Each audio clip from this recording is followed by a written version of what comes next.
Ce matin, nous retournons à notre première épître aux Thessaloniciens. Première épître aux Thessaloniciens. Nous nous souvenons que l'apôtre Paul a annoncé l'évangile dans cette ville. Il n'y est pas resté longtemps, mais des hommes et des femmes ont accepté Jésus-Christ comme leur sauveur. Une église a été fondée. Nous avons vu la dernière fois dans quelles conditions l'évangile peut porter du fruit. Comment il doit être annoncé, non seulement un message absolument pur, l'évangile tel qu'il est dans la parole de Dieu, sans adjonction, sans omission. Il faut aussi que les motifs soient purs, qu'il n'y ait pas une recherche personnelle, une recherche charnelle, des buts charnels. Et c'est ainsi que la parole de Dieu peut produire son effet. C'est pour cette raison que l'apôtre Paul écrit dans 1 Thessaloniciens chapitre 2 verset 13 « C'est pourquoi nous rendons continuellement grâce à Dieu de ce qu'en recevant la parole de Dieu que nous vous avons fait entendre, vous l'avez reçue non comme la parole des hommes, mais ainsi qu'elle l'est véritablement comme la parole de Dieu qui agit en vous, qui croyez. » L'apôtre Paul pouvait dire en toute bonne conscience que ce qu'il avait prêché à Thessalonique, c'était la parole de Dieu. Ce n'était pas son message, ce n'était pas le fruit de ses réflexions, ce n'était pas un arrangement quelconque, une philosophie ou une doctrine personnelle, c'était la parole de Dieu. Il annonçait, ce qu'il annonçait était produit par la présence du Saint-Esprit en lui. Il transmettait la parole de Dieu. Il était apôtre, envoyé de Dieu. Il était aussi prophète. Il parlait de la part de Dieu. Et ses auditeurs ne se sont pas trompés. Ils ont compris qu'il s'agissait de la parole de Dieu. Et les messages de Paul n'ont pas été discutés, ils ont été acceptés. Ils ont été reçus comme la parole de Dieu, avec confiance, avec foi et en s'y soumettant. Et maintenant, Paul poursuit sa lettre en rappelant à ses frères de Thessalonique comment les choses se sont passées, et il aborde un point difficile, celui de la souffrance, celui des difficultés au début de la vie chrétienne. 1 Thessaloniciens 2, verset 14. Car vous, frères, vous êtes devenus les imitateurs des églises de Dieu qui sont en Jésus-Christ, dans la Judée, parce que vous aussi, vous avez souffert de la part de vos propres compatriotes les mêmes maux qu'elles ont souffert de la part des Juifs. La souffrance. L'apôtre Paul rappelle aux Thessaloniciens qu'il y eut immédiatement la persécution. Et probablement que ses frères sont encore maintenant persécutés. Et cela peut provoquer des questions. Comment se fait-il qu'au moment où je mets ma vie en ordre avec le Seigneur, au moment où j'abandonne le péché, où j'abandonne l'injustice et l'iniquité, comment cela se fait-il que les difficultés commencent? Pourquoi la souffrance, puisque je veux être agréable à Dieu? Pourquoi cette opposition, puisque je suis avec Dieu? Puisque j'ai découvert que Dieu m'aime, puisque j'ai découvert que Dieu est mon Père, pourquoi alors les difficultés sont-elles plus grandes maintenant que je suis au Seigneur et sauvé qu'avant? Eh bien, Paul va nous l'expliquer maintenant, comme il l'a expliqué aux Thessaloniciens. Et il poursuit.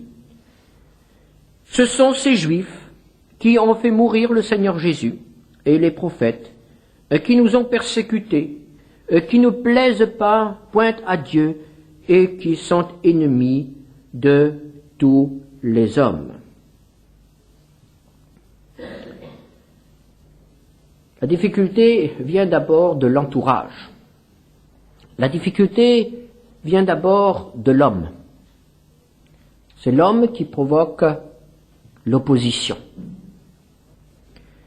Et nous avons ici un réquisitoire, un jugement extrêmement sévère sous la plume de l'apôtre Paul à l'égard des Juifs.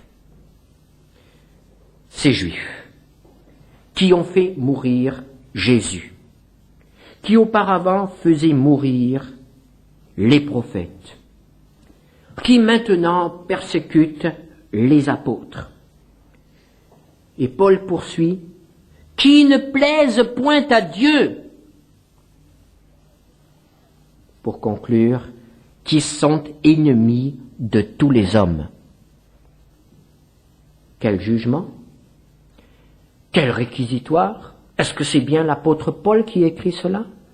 Est-ce que nous n'avons pas affaire à un antisémite virulent qui laisse déborder sa haine du juif? Nous trouvons dans ces versets l'essentiel de tout ce qui a alimenté l'antisémitisme depuis le début. Il y a peu de temps, on accusait encore les Juifs d'être des déicides, c'est-à-dire d'avoir tué le Fils de Dieu. On sait que de nos jours, même encore, on rend les Juifs responsables. Ce sont les ennemis du genre humain.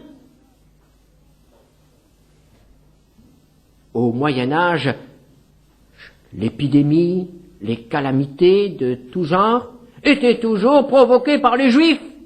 C'était eux que l'on accusait, c'était eux que l'on persécutait, c'était eux que l'on mettait à mort lorsque les choses allaient mal. Et voici que nous trouvons exactement ces accusations dans un condensé effrayant sous la plume de l'apôtre Paul, dans la Bible. Quelques versets, quelques lignes après cette affirmation où nous avons pu lire que ce qu'il disait et ce qu'il écrivait est la parole de Dieu.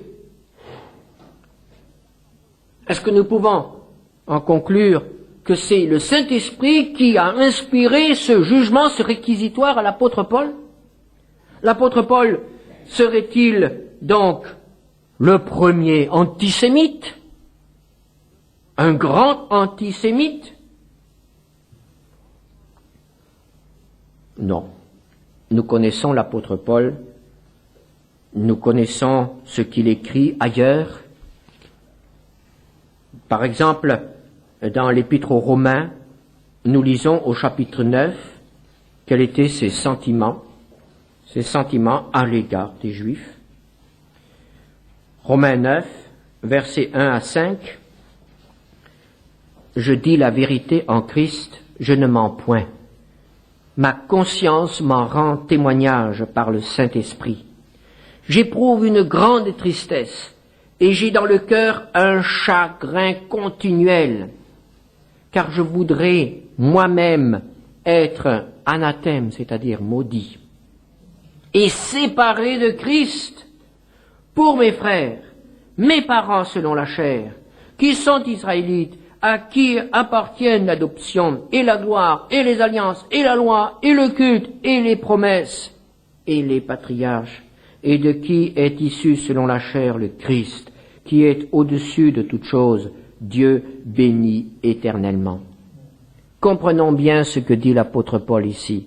L'apôtre Paul aurait accepté de perdre le plus grand des biens, c'est-à-dire son propre salut. Il aurait accepté d'être rejeté dans la géhenne pour l'éternité si cela avait pu sauver le peuple juif, s'il avait pu sauver les Juifs. Dieu n'accepte pas cela, Dieu ne nous demande pas cela. Paul exprime là la grandeur de son amour pour son peuple, pour ses frères. Accepter d'être damné pour qu'il soit sauvé. Alors cet homme qui éprouve un tel amour pour ses frères, peut-il donc être antisémite? Est-ce que c'est ainsi que nous devons comprendre ces paroles extrêmement dures que nous trouvons dans l'Épître aux Thessaloniciens? Certainement pas. De qui s'agit-il ici? Il ne s'agit pas des Juifs en général, de la nation juive, du peuple de Dieu, auquel la parole de Dieu doit toujours être annoncée en premier. C'est ce que faisait l'apôtre Paul, aux Juifs premièrement, puis aux Grecs. Mais il s'agit d'un certain groupe dans ce peuple juif qui s'est toujours révélé comme l'ennemi de l'Évangile. Ces Juifs-là, ces hommes religieux, puisqu'il s'agit d'hommes religieux, ces chefs religieux même, ont condamné Jésus à mort. Ils ont entendu de sa bouche qu'il est le Fils de Dieu, qu'il est le Messie, et ils l'ont accusé de blasphème. Ils l'ont fait crucifier. Ensuite, ils ont appris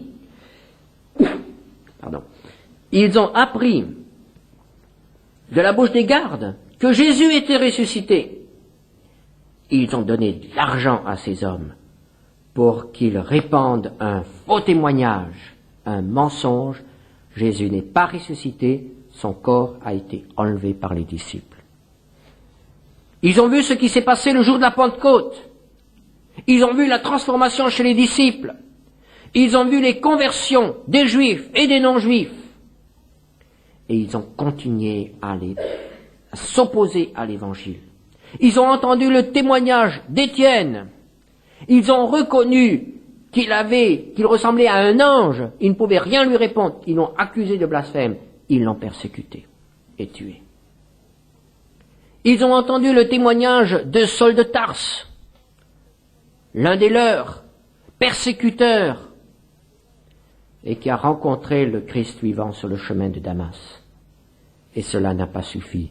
Ils ont continué à s'opposer farouchement à la vérité. Ils se sont endurcis. Ils ont fermé la porte à la grâce. Et dans cet état-là, ils deviennent maintenant des hommes qui combattent la vérité et qui ferment la porte du salut aux autres. Matthieu 23, verset 13, Jésus dénonçait déjà cela aux pharisiens qui l'écoutaient.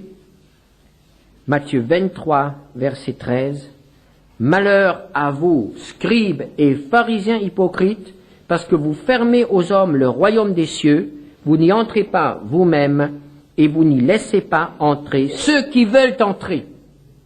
Et ils étaient nombreux ceux qui voulaient entrer, mais ils s'opposaient au salut des autres. Ils s'excluaient eux-mêmes et fermaient la porte aux autres. Que dénonce ici l'apôtre Paul? Il ne dénonce pas le juif. Il dénonce en réalité le fanatisme religieux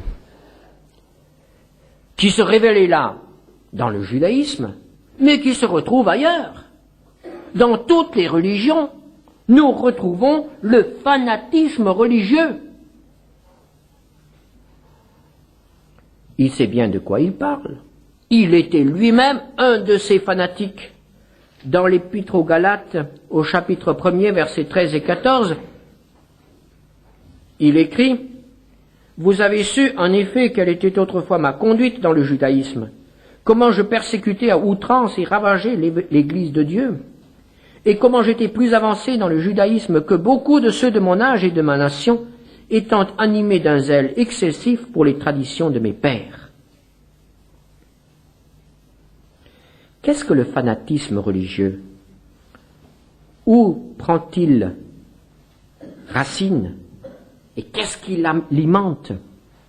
L'apôtre Paul le décrit ici, un zèle excessif pour les traditions de mes pères. Le fanatique religieux est un homme qui défend sa vérité, sa conception de la vérité. Et croyant défendre la vérité de Dieu. Son idée, sa manière de croire, sa manière de faire, il l'érige en vérité absolue. Et quiconque n'admet pas cela est un hérétique, est un ennemi personnel et un ennemi de Dieu. Et à partir du moment où un homme pense être le soldat de Dieu ou l'avocat de la vérité, cet homme-là est capable des pires excès. Le fanatisme religieux est un des éléments les plus dangereux dans la société. Bien plus dangereux que le fanatisme politique, idéologique ou autre. On combat pour la vérité suprême, pour ce que l'on dit être la vérité suprême, et on ne recule devant rien pour l'imposer aux autres. Prenons un autre texte, dans l'Épître aux Romains, toujours, l'apôtre Paul décrit ce processus d'endurcissement chez Israël, et il dit dans Romains 10, versets 2 et 4, « Je leur rends le témoignage qu'ils ont du zèle pour Dieu, mais sans intelligence, ne connaissant pas la justice de Dieu et cherchant à établir leur propre justice, ils ne se sont pas soumis à la justice de Dieu. Ils établissent leur propre système. Ils imposent leurs propres idées. Puis, s'éloignant ainsi de Dieu, ils s'endurcissent et deviennent absolument imperméables à la vérité. » Romains 11, versets 8 à 10. Dieu leur a donné un esprit d'assoupissement, des yeux pour ne point voir et des oreilles pour ne point entendre jusqu'à ce jour.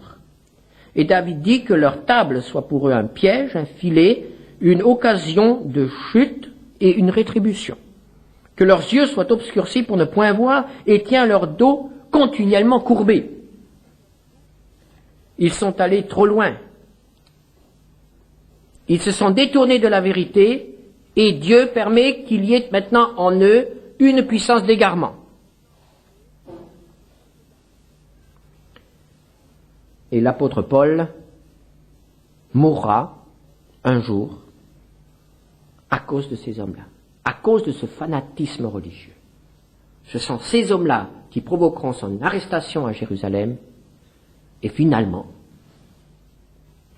sa mort. Est-ce que cela ne concerne que les Juifs ou quelques fanatiques, quelques ayatollahs quelque part dans le monde? Non. Vous savez, ce fanatisme peut aussi surgir tout à coup dans nos milieux.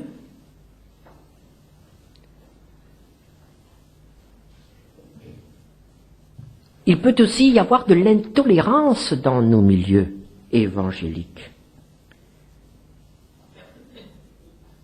Et lorsque cet état d'esprit commence à régner dans une assemblée, il faut reconnaître que le jugement de Dieu n'est pas loin et que les pires excès deviennent possibles. Ah, comme certains hommes religieux, certains hommes pieux peuvent devenir durs, cruels, au nom de la vérité. Et on ne voit plus le frère, on ne reconnaît plus le prochain. Comment pouvons-nous éviter de tomber dans l'intolérance, de devenir des fanatiques religieux? Deux choses doivent toujours aller ensemble, la vérité et l'amour. si nous ne devenons que les défenseurs de la vérité,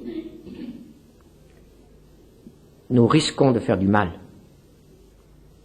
Et si nous n'agissons que par amour, nous risquons de nous éloigner de la vérité.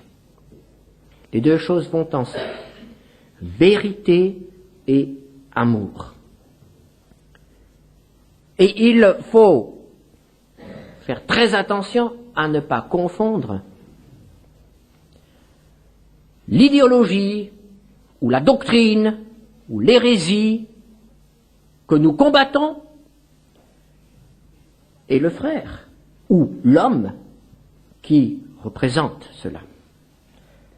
C'est ainsi que nous devons avoir horreur du mensonge, mais nous devons aimer le pécheur, quel qu'il soit, quelle que soit sa doctrine. Nous ne devons pas confondre, par exemple, les excès d'un ayatollah et l'ayatollah lui-même, qui est un homme pour lequel Jésus est mort aussi. Bien qu'il soit aveuglé par un fanatisme sanguinaire, Jésus l'aime. Il est prêt à le sauver s'il s'humilie, s'il demande pardon et s'il croit en lui. Et si c'est vrai pour cet homme, c'est vrai pour les autres aussi, quels qu'ils soient, que ce soit des fanatiques religieux, que ce soit des fanatiques politiques. Rejetez l'erreur, mais aimez le pécheur. Mais cela est très difficile, parce que pour nous, le péché et le pécheur, ça va tout dans le même sac. Et nous sommes prêts toujours à condamner en bloc et à combattre en bloc. Non, le Seigneur nous dit d'aimer. Le Seigneur nous dit d'aimer et de nous garder du fanatisme, et de nous garder de l'intolérance, et de ne jamais agir par haine envers un homme, quel qu'il soit et quelles que soient ses idées, quelles que soient ses erreurs. Que nous ne soyons pas intolérants, car nous deviendrons un obstacle pour le salut des autres. Et l'apôtre Paul poursuit. Dans l'Épître aux Thessaloniciens, toujours, il vient de parler de ces hommes fanatiques, et continue verset 16, nous empêchant de parler aux païens pour qu'ils soient sauvés, en sorte qu'ils ne cessent de mettre le comble à leurs péchés, mais la colère a fini par les atteindre. Pour nous, frères, après avoir été quelque temps séparés de vous de corps, mais non de cœur, nous avons eu d'autant plus ardemment le vif désir de vous voir. Aussi voulions-nous aller vers vous, du moins moi, Paul, une et même 2 fois, mais Satan nous en a empêchés. Qui est, en effet, notre espérance ou notre joie ou notre couronne de gloire? N'est-ce pas vous aussi devant notre Seigneur Jésus lors de son avènement? Oui, vous êtes notre gloire et notre joie. C'est pourquoi, impatients que nous étions, et nous décidant à rester seuls à Athènes, nous envoyâmes Timothée, notre frère, ministre de Dieu, dans l'évangile de Christ, pour vous affermir et vous exhorter au sujet de votre foi, afin que personne ne fût ébranlé au milieu des tribulations présentes, car vous savez vous-même que nous sommes destinés à cela. Et lorsque nous étions auprès de vous, nous vous annoncions d'avance que nous serions exposés à des tribulations, comme cela est arrivé et comme vous le savez. Ainsi, dans mon impatience, j'envoyais m'informer de votre foi dans la crainte que le tentateur ne vous eût tenté et que nous n'eussions travaillé en vain. L'apôtre Paul montre qui est en réalité à l'œuvre derrière ces fanatiques religieux, derrière ces hommes qui font tout leur possible pour empêcher l'apôtre d'annoncer l'évangile. Qui est derrière? C'est Satan, l'adversaire. L'adversaire qui continue le combat. Il met tout en œuvre pour empêcher la diffusion de la parole de Dieu, pour entraver cette diffusion. À plusieurs reprises, Paul a voulu retourner à Thessalonique, et nous lisons, Satan nous en a empêchés. Cela nous paraît étrange que Satan ait un tel pouvoir sur un serviteur de Dieu. Et pourtant, c'est Paul lui-même qui l'écrit. Ce n'est pas Dieu qui a empêché Paul de retourner à Thessalonique, c'est Satan qui l'a empêché. Il a essayé à 2 reprises. Ce n'a pas été possible. Satan intervient pour rendre difficile le travail de l'évangélisation, le travail missionnaire, pour rendre difficile, pénible la prédication. Et lorsque cette prédication a quand même lieu, il intervient pour enlever la parole de Dieu, pour l'empêcher de produire son effet. C'est ce que dit Jésus dans la parabole du semeur, lorsqu'il parle du premier terrain, cette graine, cette semence qui est semée sur le chemin. Matthieu 13, verset 19. Lorsqu'un homme écoute la parole du royaume et ne la comprend pas, le malin vient et enlève ce qui a été semé dans son cœur. Cet homme est celui qui a reçu la semence le long du chemin. Nous pouvons être certains que Satan est à la porte de tous les lieux où l'on annonce la parole de Dieu, pour effacer du cœur de ceux qui l'entendent cette précieuse parole et les empêcher d'y penser. Je dirais même qu'il sait très bien par où passer pour s'introduire dans une salle comme la nôtre, pour provoquer la distraction pendant que l'on écoute la parole de Dieu, pour empêcher justement que ce que nous lisons, ce que nous entendons, rentre dans notre mémoire. C'est par là que ça commence. Il faut que ça rentre dans notre tête et que ça y reste. Si la parole de Dieu ne reste pas fixée dans notre mémoire, rien ne pourra se faire. Et c'est pourquoi nous sommes distraits. Et c'est pourquoi nous avons sommeil. Et c'est la raison pour laquelle toutes sortes de choses viennent pendant que nous lisons la parole de Dieu, ou que nous prions, ou que nous écoutons la parole de Dieu. Ah, toutes les idées que nous pouvons avoir, tous les projets, nous ne sommes jamais aussi imaginatifs que quand nous lisons la parole de Dieu. C'est merveilleux. Non, c'est l'œuvre de Satan. C'est l'œuvre de Satan qui nous distrait. Et tout ce que nous lisons de nos yeux et qui ne peut pas rester fixé dans notre mémoire, c'est de la parole de Dieu perdue. C'est de la semence le long du chemin qui sera dévorée par les oiseaux. C'est perdu. Voulez-vous contrecarrer l'œuvre de Satan dans votre vie? Apprenez des versets par cœur. Remplissez votre mémoire de versets bibliques. Et la parole de Dieu pourra faire son œuvre. Mais ici, nous voyons que Satan est à l'œuvre.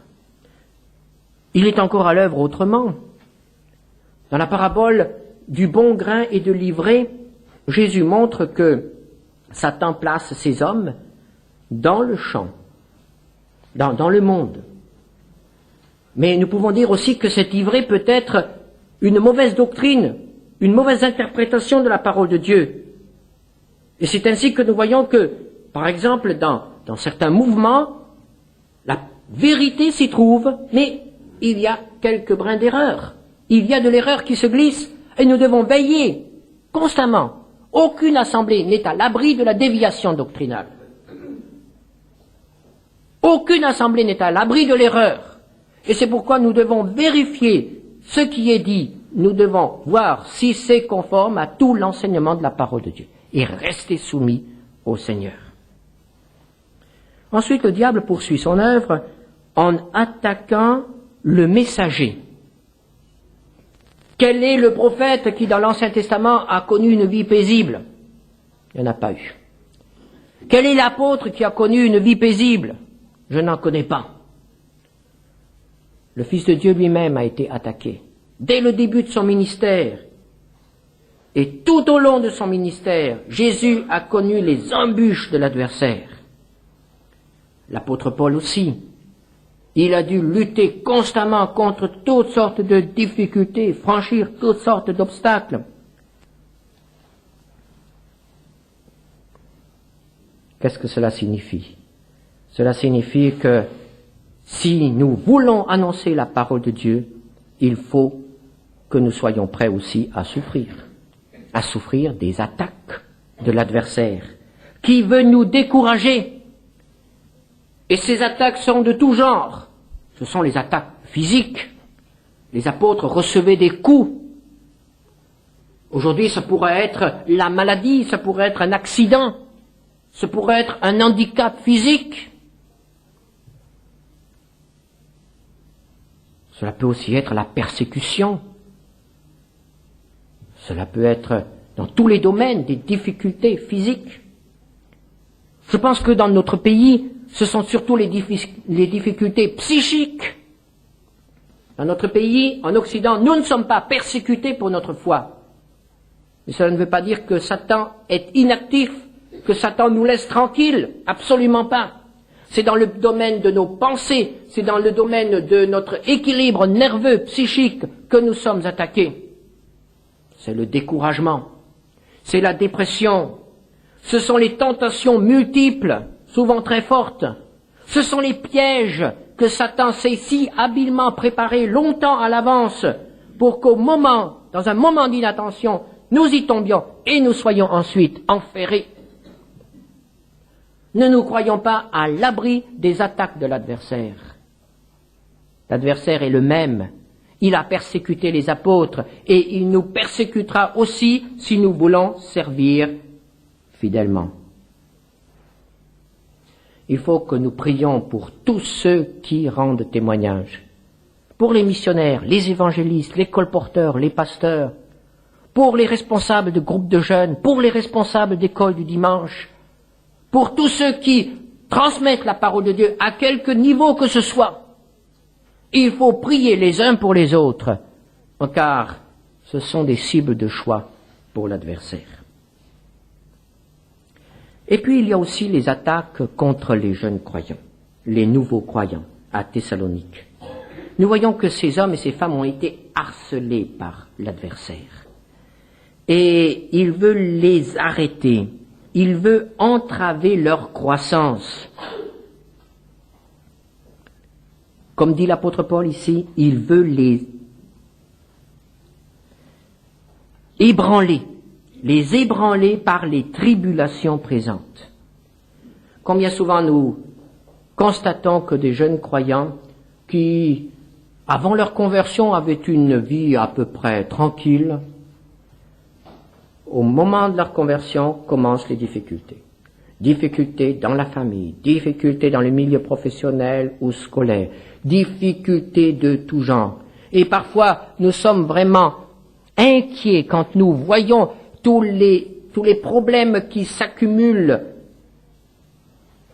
dans la vie de ces jeunes croyants, disons, quel que soit leur âge, et nous nous disons, est-ce qu'ils vont tenir? Est-ce qu'ils vont tenir? Et c'est là encore une ruse de l'adversaire, de multiplier les difficultés et les épreuves pour décourager ceux qui débutent. L'apôtre Paul dit que c'est absolument inévitable. Au chapitre 3, verset 3, il dit « Nous sommes destinés à cela ». Vous tous qui êtes affligés, qui êtes actuellement attaqués, réjouissez-vous, parce que c'est la preuve que vous êtes dans la bonne voie. C'est la preuve que Satan veut vous faire du mal, parce que justement, vous êtes en train de lui échapper. Il ne faut donc pas vous décourager, il faut aller de l'avant. Et pour les anciens, eh bien, il faut que nous portions ces jeunes croyants davantage dans la prière. Il faut les entourer. Je crois que c'est un grand manquement que nous devons enregistrer, nous, en tant qu'anciens dans la foi. Nous ne prions pas assez pour ceux qui débutent. Paul a été inquiet, il a prié, il a envoyé son jeune ami Timothée, et voici qu'il revient avec un message. Les Thessaloniciens tiennent bon. Et Paul se réjouit. Verset 6, « Mais Timothée, récemment arrivé ici de chez vous, nous a donné de bonnes nouvelles de votre foi et de votre charité, et nous a dit que vous avez toujours de nous un bon souvenir, désirant nous voir comme nous désirons aussi vous voir. En conséquence, frères, au milieu de toutes nos calamités et de nos tribulations, nous avons été consolés à votre sujet à cause de votre foi. Car maintenant nous vivons puisque vous demeurez fermes dans le Seigneur. Quelles actions de grâce, en effet, nous pouvons rendre à Dieu à votre sujet pour toute la joie que nous éprouvons à cause de vous devant notre Dieu. Nuit et jour, nous le prions avec une extrême ardeur de nous permettre de vous voir et de compléter ce qui manque à votre foi. Que Dieu lui-même, notre Père, et notre Seigneur Jésus-Christ aplanissent notre route pour que nous allions à vous. Que le Seigneur augmente de plus en plus parmi vous et à l'égard de tous cette charité que nous avons nous-mêmes pour vous, afin d'affermir vos cœurs pour qu'ils soient irréprochables dans la sainteté devant Dieu notre Père lors de l'avènement de notre Seigneur Jésus avec tous ses saints. Ils ont tenu bon. Pourquoi ont-ils tenu bon? Parce qu'il y avait dans leur vie la foi, il y avait la charité, il y avait aussi la fermeté dans le Seigneur. Ils n'ont pas été ébranlés parce qu'ils étaient ancrés dans l'amour du Seigneur. La victoire est donc possible. Et l'apôtre Paul écrira plus tard, toujours dans l'Épître aux Romains, c'est ce cri de victoire, ce chant de triomphe au sein des difficultés. Romains 8, 37, 39. Dans toutes ces choses, il vient d'énumérer toutes les difficultés qu'il rencontre. Dans toutes ces choses, nous sommes plus que vainqueurs par celui qui nous a aimés.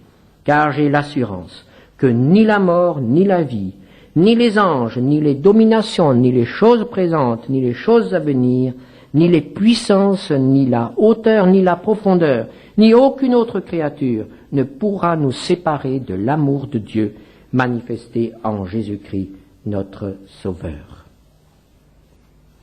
Rien ne pourra nous séparer. Aucune persécution, aucune souffrance physique ou psychique ne pourra nous séparer de l'amour de Dieu. Et pour terminer son chapitre, Paul lève les yeux et leur montre encore une fois le but, et il leur parle du retour du Seigneur. Ce jour-là, il faut que ces chers Thessaloniciens soient irréprochables. Voilà le but qu'ils fixent devant eux, ce qui leur permettra de tenir. Et en attendant, il est bon de nous rappeler cet autre verset de l'Épître aux Romains, chapitre 8, verset 18. Une estimation de l'apôtre Paul, une expérience qu'il nous livre alors qu'il a énormément souffert dans sa vie. Il écrit « J'estime que les souffrances du temps présent ne sauraient être comparées à la gloire à venir qui sera révélée pour nous. » La victoire est possible. La victoire nous est donnée par le Seigneur. La victoire est pour ceux qui aiment, pour ceux qui restent profondément attachés au Seigneur, pour ceux qui lui font confiance. Quelles que soient les difficultés, quelles que soient les souffrances, quels que soient les obstacles, la victoire est possible. Eh bien, qu'elle nous appartienne à tous également. Amen. Seigneur notre Dieu, nous te rendons grâce pour la victoire remportée par ton Fils, le Seigneur Jésus-Christ, et à laquelle nous pouvons avoir part si nous nous attachons fermement à toi. C'est ce que nous voulons faire maintenant. Mais nous voulons aussi te prier, Seigneur, pour nos frères et sœurs qui actuellement sont dans ces difficultés, ici ou ailleurs, mais tout particulièrement pour ceux qui souffrent la persécution à cause de leur foi. Nous te demandons, Seigneur, de les garder, de les remplir de ta paix et de l'espérance dans l'attente de ton retour. Amen.